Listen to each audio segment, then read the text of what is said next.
prepare to fire up the grill or hit the pool this 4th of July, Terre Haute residents are reminded you do not need a permit for your private party. Good evening and welcome to News 10 Night Watch. News 10 has continuing coverage of the dance permit controversy.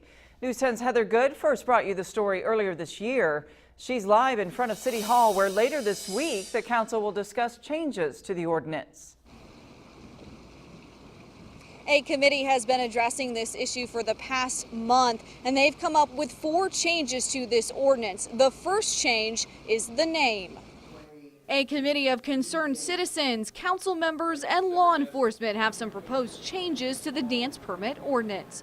The first is changing the name from dance permit to special event permit. If you look at the ordinance, it states special event over 44 times in the ordinance. It's always been about controlling large groups rather than controlling the fact that there's dancing at a particular event. So that will be the major change that people will see.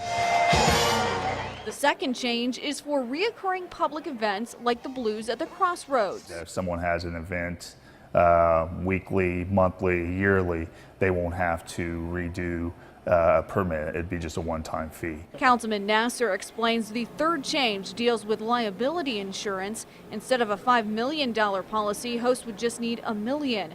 And finally, if you're denied a permit, there would be an appeals process. Connie Wren organizes Blues at the Crossroads and voiced her concern about the ordinance alongside others like local musician and community organizer James Taylor. Both are a part of the committee who came up with the proposed changes.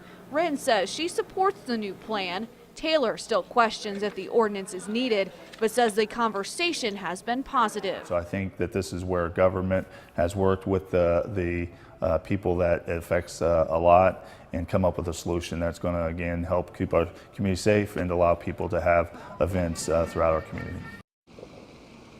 This issue is on the agenda for Thursday night City Council meeting. Of course, I'll be there to see what that result is, because there will be an opportunity for public comment and the City Council could potentially vote on this issue that night. Live in Terre Haute, Heather Good, News 10.